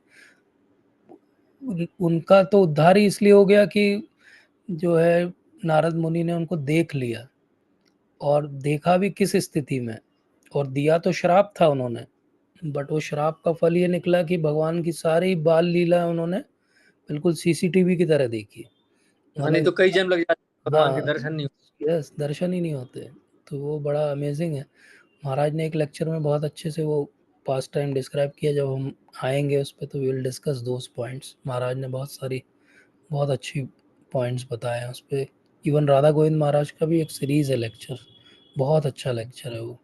नारद मुनि की टीचिंग्स जो उनको है उस पर उन्होंने बहुत डिटेल में समझाया है, तो बड़ा अच्छा पॉइंट है वो भी। तो आज डेफिनेटली वो नाम कि ये भगवान की रक्षा भगवान का नाम कर रहा है, उसमें राधा गोविंद महाराज जी ने ये बोला है कि जब भगवान की रक्षा भगवान का नाम कर रहा है तो आप लोग हाँ, तो सोचो आप हाँ, आपकी हमारा क्या, आपकी नहीं करेगा क्या? यस यस, वो लेक्चर सुना है मैंने भी। महाराज का वो लेक्चर, रियली वो सीरीज बहुत अच्छी है, बहुत अच्छी सीरीज है। तो पूतना रिप्रेजेंट करती फॉल्स गुरु को, तो हमें भी अपने जीवन में ध्यान रखना चाहिए कि पब्लिसिटी में नहीं आना चाहिए। व्यक्ति का कंडक्ट कैसा है, उसके फॉलोवर्स का कंडक्ट कैसा है, वो देख समझ के ही फॉलो करना चाहिए। और कॉमन सेंस हमेशा हमारा बटन ऑन रहना चाहिए। कॉमन सेंस को छोड़ने का नाम भक्ति नहीं है, कॉमन सेंस हमेशा चालू रहना चाहिए। बाद में भी आपको कभी लगे कि नहीं ये ठीक चल रहा है कि नहीं, तो we should have that capability to ask someone of authority कि ये ऐसा क्यों हो रहा है, ताकि आपका डाउट क्लियर हो जाए। क्योंकि वो डाउट रखना अच्छा नहीं है, वो डाउट ही आगे चल के आपको दूर कर देगा। हो सकता है वो कोई रीज़न से उस तरह का बिहेवियर हो रहा हो, तो we should try to understand those things. Bhagavad Gita में बोला ना, डाउट एक्चुअली श्रद्धा नहीं होना एक अलग चीज है, लेकिन संशय होने वाले में 2 बार बोला ना, संशयात्मा विनश्यति, उसी संशय श्लोक में आत्मा प्रणश्यति। यस 2 बार बोला वो यस, उसी दो श्लोक में, बार, यस, दो संशयात्मा। बार बोला। और तो वैसे संशय के लिए भगवान ने पूरी भगवत गीता में 3 जगह बोला है कि संशय जो है ज्ञान का नाश कर देता है। क्योंकि जितना भी आपने ज्ञान अर्जित किया, अगर एक संशय आ जाए तो पूरा ज्ञान जीरो हो जाता है। आपको पूरा नॉलेज दे दे कोई, और फिर आपको एक डाउट आ जाए कि ये सही है कि नहीं है, तो वो नॉलेज कोई काम नहीं आएगा आपके। तो इसलिए संशय नहीं रखना चाहिए, और इसीलिए कॉमन सेंस ओपन रखना चाहिए। We should ask questions even in any spiritual organization, whatever you follow. There are many bona fide organizations, but then still in a bona fide organization also there can be someone who is not bona fide। और हाँ, वो ये भी और ये ये bona भी fide organisation में नॉन bona fide व्यक्ति की जो एंट्री है ना, ये बहुत खतरनाक है, क्योंकि ये तो बहुत लोगों को लेके डूबेगी। क्योंकि वो लेकिन नॉन bona, तो वो ऐसे भी लोग हैं कि वो बहुत समय से मतलब कंप्लीटली डिटैच्ड हैं वो मटेरियल लाइफ से, और अच्छे पोस्ट मतलब अच्छे 20 साल 25 साल भी हो गए उनको, और लेकिन कुछ मतलब ऐसी जैसे आपने भी पॉइंट बोला कि वो बोनाफाइड तरीका का पालन नहीं कर रहे, तो उनके जो फॉलो कर रहे हैं फिर उनका क्या होगा? बहुत डिफिकल्ट है उनके साथ भी। इसीलिए हमेशा हमको प्रयास क्या करना क्या चाहिए, अगर हम कभी प्रचार का प्रयास भी कर रहे हैं तो ये करना चाहिए कि हम प्रभुपाद से सबको जोड़ें। हाँ, प्रभुपाद से जोड़ना सबसे जो है हमारे लिए भी सेफ है और उनके लिए भी सेफ है। देखो, मैं नहीं जानता कि मैं आगे कैसा रहूँगा अपने कंडक्ट में, कब मेरा कोई ऐसा प्रारब्ध जागृत हो जाए कि सब छूट जाए, कब वो हीट ऑफ मूवमेंट में मेरा ऐसा एक एक्शन हो जाए कि सारा किया कराया जो है पानी में मिल जाए। और अगर मैंने सो कॉल्ड अपने लिए कोई फॉलोवर इकट्ठे कर लिए तो उन सब का क्या होगा? इसलिए बेटर है कि हम प्रभुपाद से सबको जोड़ें। प्रभुपाद तो जो है वो अनडिस्प्यूटेड जो है अथॉरिटी है, उन पे तो किसी ने कभी कोई क्वेश्चन नहीं किया। तो प्रभुपाद से जोड़ें, उनके लिए भी स्पिरिचुअल लाइफ सेफ है, हमारी भी सेफ्टी है। जैसे हम कल बात कर रहे थे, न धनम न जन्म न सुंदरम, ये सबसे पॉइंट अच्छा बहुत है। ही अच्छा डिस्कस करे थे वो पॉइंट, तो सबको समझ, मतलब हमने जिनसे बात कर रहे थे उनको बहुत सही समझ में आया वो पॉइंट। ना धनम ना जन्म, एक्चुअली वो जन्म वाला पॉइंट बहुत बहुत ज्यादा बहुत पावरफुल है। इम्पोर्टेंट है, यस। क्योंकि ये समहाउ जो प्रीचिंग मिशंस होते हैं उनमें ये फॉलोअरशिप बहुत बड़ा जो है ऑब्स्टेकल है भक्ति में आपकी। क्योंकि जितनी फॉलोअरशिप आपकी बढ़ती है आजकल तो आपको नंबर्स में दिखती है, तो वो बड़ा डिफिकल्ट है। इसीलिए सबसे अच्छा है कि भाई आप सब प्रभुपाद को फॉलो करो, गुरु महाराज को फॉलो करो, हम भी उन्हीं को फॉलो कर रहे हैं। This is the best way of preaching, that way you remain safe, that yes I am not creating followers, I am creating followers for Prabhupada. That is the safest way out also. Otherwise कहीं ना कहीं एक false ego तो आ ही जाएगा, क्योंकि material life में रह रहे हैं हम लोग। प्रभुपाद को फॉलो कर रहे हैं तो जो लोग प्रभुपाद को फॉलो कर रहे हैं उससे आपका कभी एनवी हो ही नहीं सकता। यस, अगर आप हो ही नहीं फॉलो सकता। कर पा रहे हो तो होगा। और अगर कोई भी और है तो वो भी तो प्रभुपाद को तो फॉलो करेगा ही ना। हाँ, अगर वो उनको फॉलो करेगा तो how he can be against you और ही कैन क्वेश्चन यू। और बिल्कुल। सबसे अच्छा है कि उनके लिए जीवन में कभी कंफ्यूजन नहीं रहेगा। प्रभुपाद ने सब क्वेश्चंस के आंसर दिए, इतनी सारी बुक्स लिखी, तो why not actually get answers from him. We can initiate their initial faith और we can facilitate it, but whenever we quote answers we should try to give the authority answer from what Prabhupada or Guru Maharaj is saying and not इस from point what पे I Radhe feel. बोला था प्रभु जी एक बार कि आप बड़ी बड़ी book पढ़ लेते हो, तो वो हाँ, गुरु महाराज ग्लोरीफाई कर रहे थे राधा नाथ महाराज को, कह रहे थे उनकी बुक्स देखते थे वो, तो पूरी अंडरलाइन रहती थी प्रभुपाद की। और कह रहे ऐसा नहीं कि वो महाराज पढ़े नहीं, वो गोस्वामी की बुक में कह रहे थे कि 2 4 15 20 पेज के बाद एक छोटा सा टिक रहता था, वो रेफरेंस बुक है उनके लिए, बोल रहे थे। हाँ, उनका जो आहार है, नरिशमेंट का जो भूख, जो उनका खाना है, वो प्रभुपाद की बुक से बोल रहे थे। यस। गोपाल कृष्ण गोस्वामी महाराज रोज रात को सोने के पहले प्रभुपाद की स्मॉल बुक्स पढ़ते थे लास्ट टाइम तक। मतलब his nourishment was those small books of Prabhupada. जो नॉर्मली कोई सोचेगा कि इतने बड़े गुरु महाराज छोटी बुक क्यों पढ़ेंगे, अब तो बड़े बड़े जो है वो ग्रंथ पढ़ेंगे, लेकिन वो प्रभुपाद की स्मॉल बुक्स पढ़ते थे। तो really that's why they have achieved those Heights ना, बिकॉज दे आर क्लियर कि एक्चुअली नेक्टर कहाँ पे है।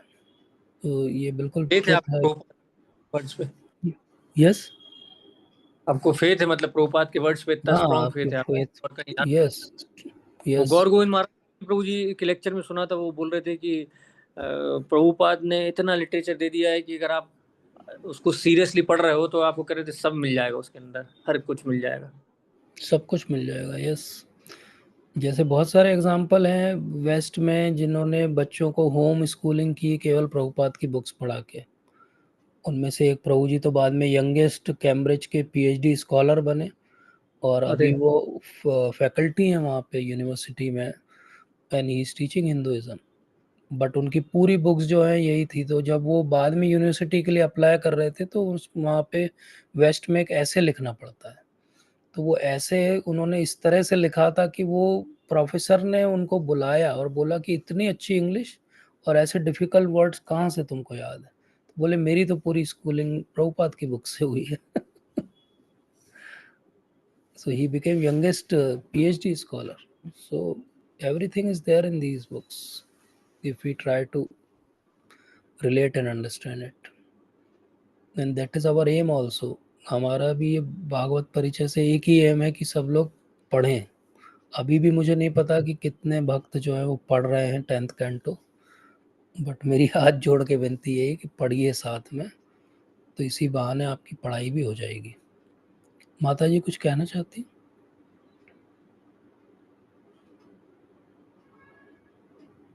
हरे कृष्णा प्रभु जी, धन्यवाद। हाँ हरे कृष्ण माता जी। जी जैसे माता जी। आपने बताया कि जो कंस थे उनको जब माया उनके हाथ से छूटती है तब उनके मन में करुणा का भाव आता है प्रभु जी।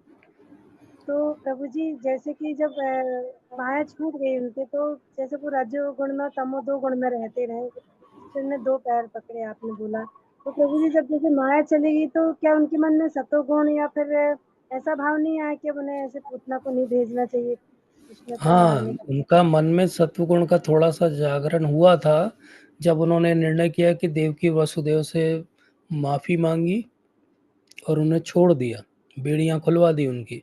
लेकिन जैसे ही वो कुसंग में गए, अपने मंत्रियों के संग में गए और उनका फिर से जो है मति फेर दिया उन लोगों ने। तो वो क्रूर व्यक्तियों के साथ ये परेशानी होती है कि वो बीच-बीच में अगर थोड़ा बहुत सुधरते भी हैं, तो फाइनली बाद में they go back to their own nature, क्योंकि वो आस-पास का संग नहीं बदलते अपना। जैसे कोई व्यक्ति सोचे कि मैं एक कोई बहुत बड़ा शराबी हो और सोचे कि he wants to leave the alcohol, तो वो 1 हफ्ते मान लो ना पिए, लेकिन 1 हफ्ते बाद वो उन्हीं दोस्तों के साथ बैठ जाए शाम को जाके, तो अगेन ही विल स्टार्ट। वही कंस का हाल है। तो इसलिए संघ को कंस ने नहीं सुधारा, इसलिए माया एक बार हाथ से गई भी, स्वयं उनकी इष्ट मूर्ति जो है कह रही है कि तुम सुधरो, लेकिन क्या हो रहा है, संघ अच्छा नहीं है, संघ ने उसको फिर गलत सलाह दे दी और फिर वो भटक गया। तो ये कंस के साथ बहुत कॉमनली हम होते हुए देखते हैं। ऐसा ही हिरण्यकशिपु के साथ भी हम होते हुए देखते हैं। हिरण्याक्ष का वध हो जाता है तो वो फिलॉसफी की बड़ी-बड़ी बातें करता है।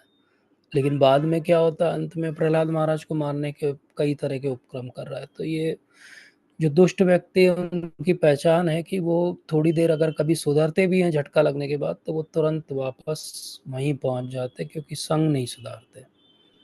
और साधुओं के संग का यही महत्व भी है। ठीक है माता जी। प्रभु जी एक क्वेश्चन और था, जैसे जब जी।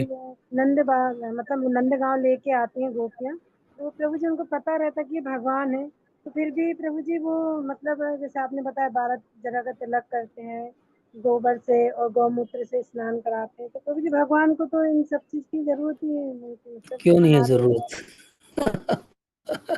भगवान जब एक बालक के रूप में आए तो उनको सबकी जरूरत है। उनको सारे रक्षा के सारे जो कार्य किए जा रहे हैं उनके लिए उन सब की ज़रूरत है, तभी तो भगवान करवा रहे हैं। तो बेसिकली भगवान वो भाव का जो है दर्शन करना चाहते हैं। गोपियों के मन में कितना भाव है कि जब पूतना अधमरी है, तब वो ऊपर चढ़ के जो है भगवान को वहाँ से उठा के ले आती है। जबकि वहाँ कोई भी रक्षा के कोई वो नहीं है, अगर पूतना खड़ी हो जाती तो 2-4 उसी में कुचल जाते, लेकिन फिर भी वो डरती नहीं है। तो भगवान ये दिखाना चाह रहे हैं कि गोपियों का भाव कितना गहरा है उनके प्रेम के लिए, कि वो अपनी स्वयं की परवाह और रक्षा की परवाह नहीं करती। तो इसी तरह भगवान ये दिखा रहे हैं कि कितना भाव यशोदा माता रोहिणी मैया का है कि वो उन्हें प्रोटेक्ट करना चाहती है। तो जैसे हम आगे देखेंगे कि भगवान अब पूरा सृष्टि का दर्शन अपने मुख में करा देंगे, और उसके बाद भी यशोदा मैया अगले क्षण ही जो है वो चिंता करने लगेंगे कि मेरा लाला तो दुबला हो रहा है, कुछ खाता नहीं है। तो ये एक्चुअली वात्सल्य का भाव है, ये वात्सल्य के भाव की पराकाष्ठा है जिसका आस्वादन भगवान करना चाहते हैं।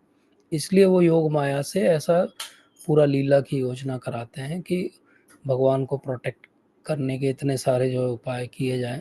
आप कृष्णा बुक पढ़ेंगे तो प्रभुपाद बहुत डिटेल में समझाते हैं कि क्या क्या किया गया। तो बड़ा इंटरेस्टिंग है वो सब पढ़ना। ठीक। यस। ओके, थैंक यू माता जी, थैंक यू सो मच। तो अगर और कोई प्रश्न नहीं है तो आज हम सत्र को यहीं पे विराम देंगे। आप सबका बहुत बहुत धन्यवाद। Thank you so much for coming. हम अगले सत्र में अगले 3 अध्यायों पर चर्चा करेंगे। वांछा कल्पतरुभ्यश्च कृपा सिन्धुभ्यैव च पतितानां पावनेभ्यो वैष्णवेभ्यो नमो नमः। श्रील प्रभुपाद की जय। पूतना उद्धार की जय।